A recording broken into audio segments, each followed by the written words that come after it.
feeling sad, he's feeling angry, he's feeling all these emotions, and they're all coming out of the amygdala, which is our emotional center, really.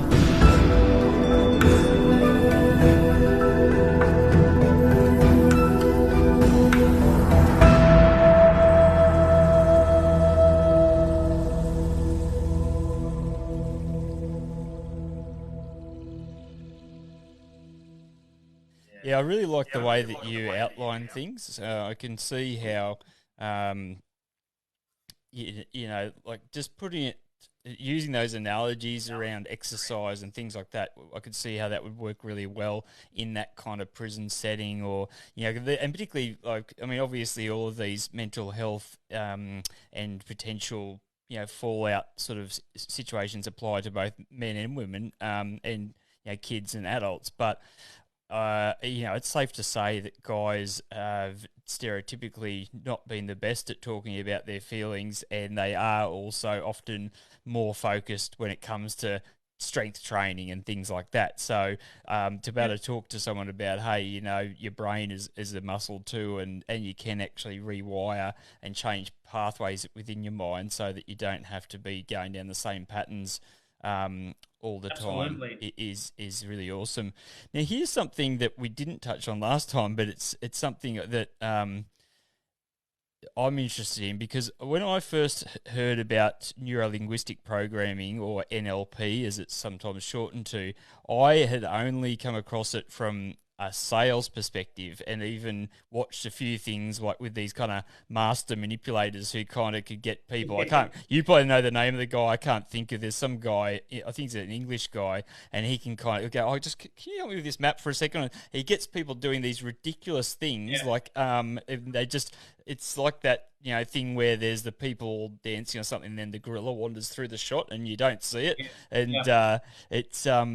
It was kind of fascinating, but I, to be honest, almost kind of thought of it as maybe like mind control, or like people using it for ill intent, which is why I chose the title of neuro-linguistic programming for healing and not for manipulation.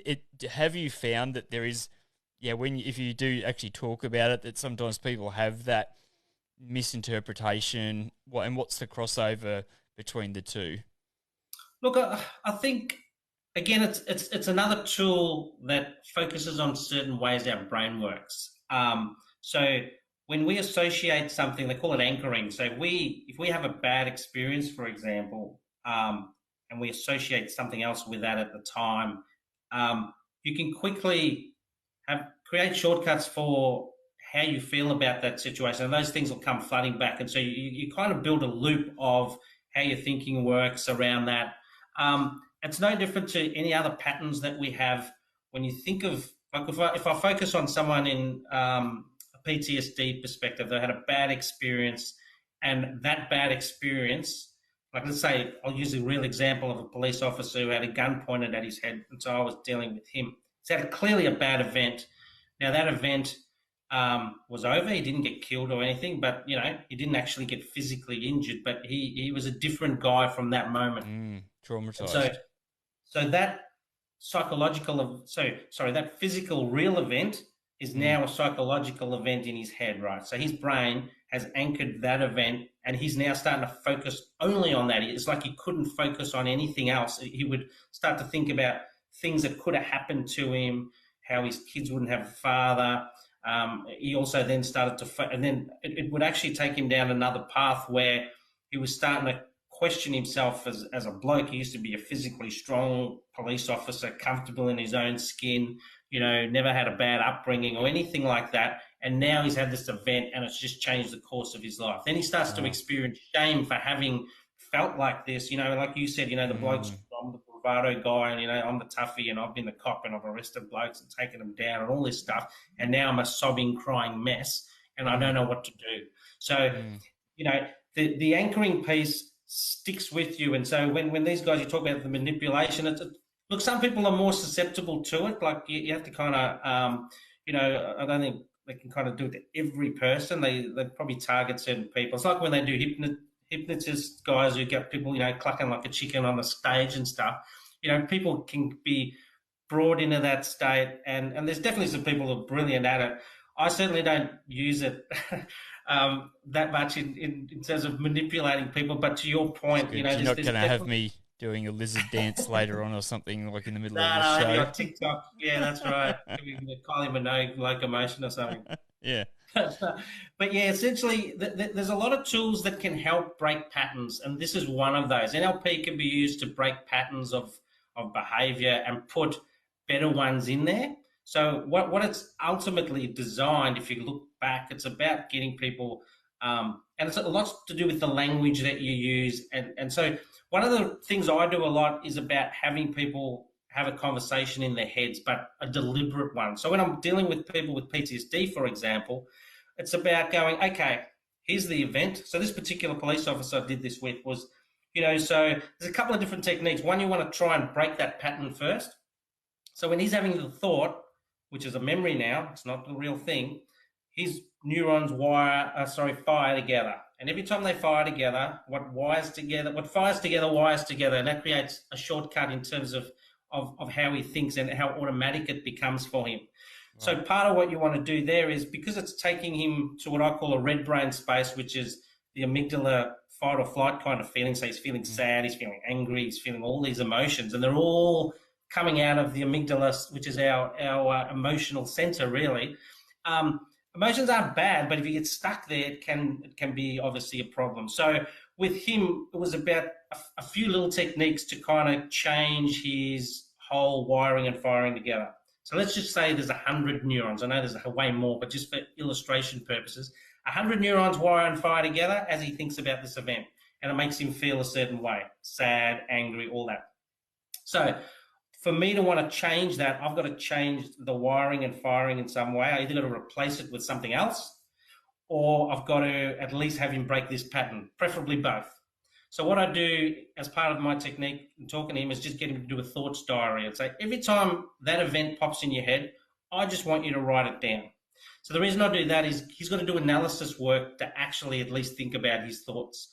So when you do analysis work, when you're in red brain and you go into an amygdala state, that fight or flight, the natural thing is the blood's actually draining from your brain into your body, and that's getting you ready for fight or flight, going into the body, getting your muscles ready, all that kind of stuff. By doing analysis work, you've got to use the prefrontal cortex, which is a big part of our brain, and it actually forces you to have to pump blood back up there because it's got to be oxygenated to kind of do that problem solving and thinking and analysis work. So you're slowly breaking the whole physical part to him going into red brain and the body's responses to that.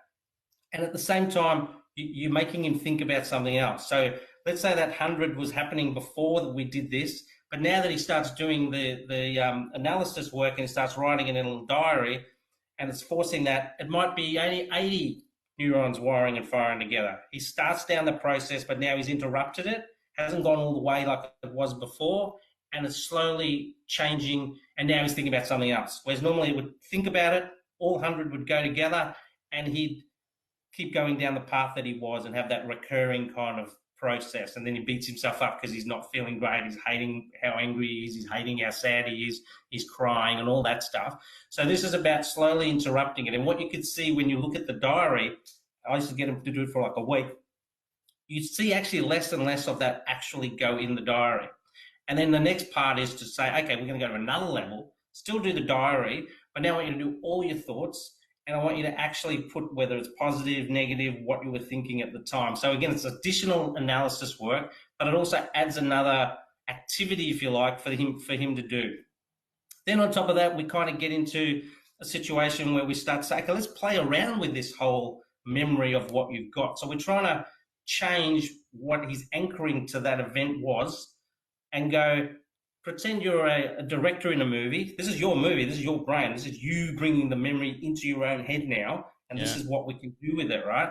So we play around with it a bit in his head. So, okay, the guy's there with a gun pointed at you. Let's pretend he's got a big red nose and butterfly wings or whatever, make it silly almost. Because what you're trying to say to your brain is, we don't have to associate all these possibilities with it. The possibilities are endless. It can be good and bad. Like you mentioned about, neuroplasticity. Yeah. When people get sad and over time, they've developed that, but you can develop it the other way in a positive way. So this is where one of the key parts that I explain to them is we've got an unconscious brain and a conscious brain. And when the unconscious takes you somewhere, you're not choosing it.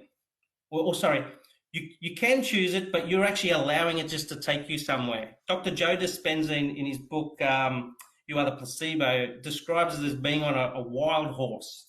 So, it can take you great places, but if you don't rein it and tell it where you want it to go, it can take you anywhere. And it's a bit like that. And so having some control and actually acknowledging that, no, I can control this beast. I just have to do certain things and do it in a deliberate way. Like when they do break in a horse, there's things that they do, because otherwise the horse just runs crazy. They don't automatically walk up as a wild horse and just let you put the bridle on and let things happen. So exactly. So, from that perspective, it's about us actually understanding how we can take control. What happens is we feel things. Like when we have cortisol levels increasing, which is our stress hormone, it builds up. It actually makes us take notice and thinks there's more danger. So we look for danger. Now we live in a more modern society, so there's less actual things out there trying to eat us and kill us and all that kind of stuff. I mean, there's still things obviously that are dangerous, but certainly we don't have the same issues that the cavemen had and all that kind of stuff. But we still have a kind of caveman brain, and we constantly scan for stuff. But this is why, like, even social media and social issues now become a threat to us, or at least a perceived threat, where, we got people saying things on Facebook. Why should I give a rat's about someone saying anything nasty about me on Facebook? But our brains are designed to look for threats. So when someone, shames you on Facebook and says, oh, Clint's wearing a crappy polo top or whatever, and I'm a kid or a young person who's very impressionable, I take that to heart. Oh, this is a social threat to me. People are going to laugh at me. People are going to make me feel bad.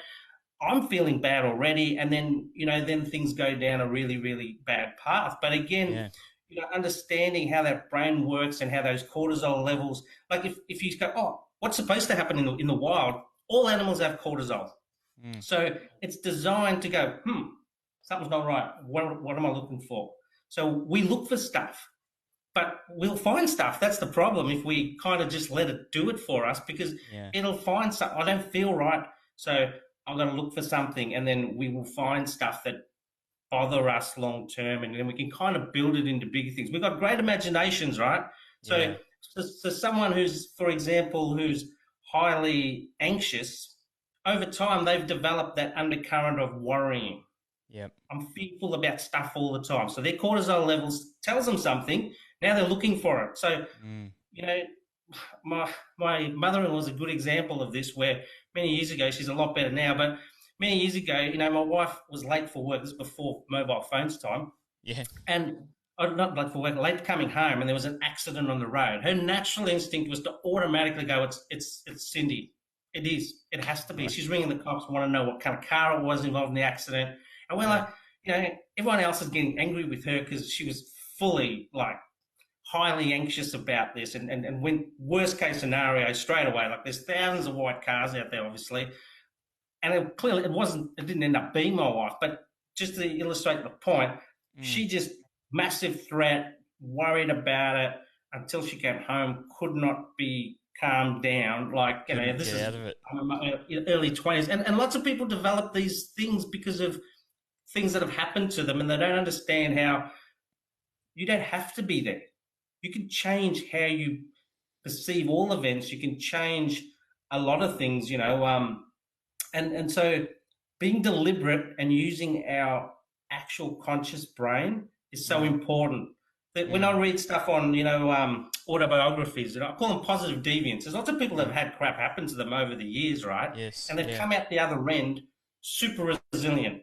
Mandela, fantastic, right? The guy's been put in prison for fairly, bad reasons, but anyway, 27 or whatever years he spent in Robben Island, and his first thing when he came out was that he said, I can't leave. I have to leave the anger there. I'm not going to be able to come out and live my life if I'm worried about what happened back there, how I was treated, because that's not going to help me. I need to move on. I need to build it. So that he made a choice, and that's that conscious brain choice to do something else and change what he thought about the events, how he was going to do things. And, he obviously became an inspiration for a nation. And a lot of people speak very fondly of a guy who was in prison for 27 years. Yeah, absolutely.